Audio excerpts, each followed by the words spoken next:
الحمدللہ وحدہ والصلاة والسلام علی من لا نبی بعدہ وعلی آلہ واصحابہ الذین اوفوا عہدہ۔ انتہائی واجب الاحترام صحابی کسے کہتے ہیں اور تابعی کسے کہتے ہیں؟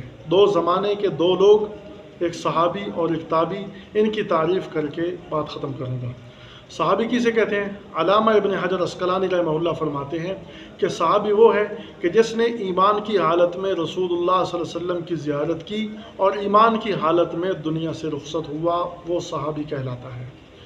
اب صحابی کی تعریف میں دو باتیں آ گئی، ایمان کی حالت میں زیارت کی اور ایمان کی حالت میں دنیا سے رخصت ہوا، وہ بعد میں آنے والے سب لوگوں سے افضل ہو گیا، چاہے اس نے زیارت چند لمحے کے لیے کی ہو یا اس نے عمر بھر آپ صلی اللہ علیہ وسلم کا ساتھ دیا ہو، وہ صحابی کہلاتا ہے۔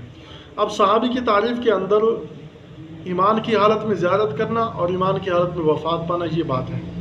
اور جب اگر کوئی اعتراض کرے صحابی پر کہ فلاں نے یہ کام کیا، فلاں نے یہ کام کیا، اب تنقید دو طرح کر سکتا ہے کوئی آدمی کرے تو، ایک تنقید کرے گا ان کے عقیدے پر، اگر عقیدے پر صحابی کے کسی عقیدے پر تنقید کرتا ہے تو عقیدے پر تنقید کرنے کی وجہ سے وہ صحابی نہیں رہتا، کیونکہ صحابی اس نے ایمان کی حالت میں آپ صلی اللہ علیہ وسلم کی زیارت کی ہے، اس کا عقیدہ وہی ہے جو رسول اللہ صلی اللہ علیہ وسلم کا ہے۔ اگر اس کا عقیدہ وہ نہیں ہے وہ صحابی نہیں ہے۔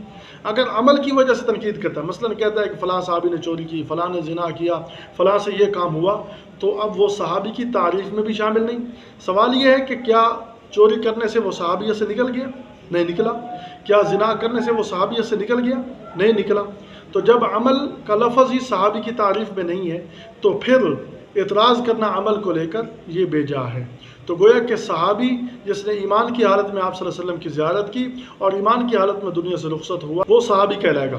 اور تابعی وہ ہے جس نے ایمان کی حالت میں صحابی کی زیارت کی ہو، ایمان کی حالت میں دنیا سے رخصت ہوا ہو اور صحابہ کی تابع داری بھی کی ہو۔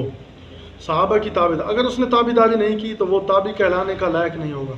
جیسے یزید بن معاویہ، حضرت امیر معاویہ رضی اللہ عنہ کے بیٹا یزید، اس کو ہم تابع نہیں کہیں گے کیونکہ اس نے صحابی کی تابع داری نہیں کی۔ حجاج بن یوسف، اس کو ہم تابع نہیں کہیں گے اگرچہ اس نے صحابہ کی زیارت کی ہے لیکن اس نے تابع داری نہیں کی۔ صحابہ کی تعریف میں تابع داری شامل نہیں، جس نے ایک لمحے کے لیے زیارت کر لی، ایمان سے رخصت ہوا۔ کئی صحابہ ایسے آئے ہیں جنہوں نے چند لمحے کے لیے آپ صلی اللہ علیہ وسلم کی زیارت کی اور شہید ہو گئے، وہ صحابی کہلائے۔ تو صحابی میں یہ بات نہیں ہے کہ تابع داری کی ہو، البتہ تابعی میں یہ بات ضروری ہے کہ اس نے صحابی کی زیارت بھی کی ہو، ایمان کی حالت میں دنیا سے رخصت بھی ہو اور صحابہ کی تابع داری بھی کی ہو۔ اللہ ہمیں راہ حق سمجھنے کی توفیق عطا فرمائے۔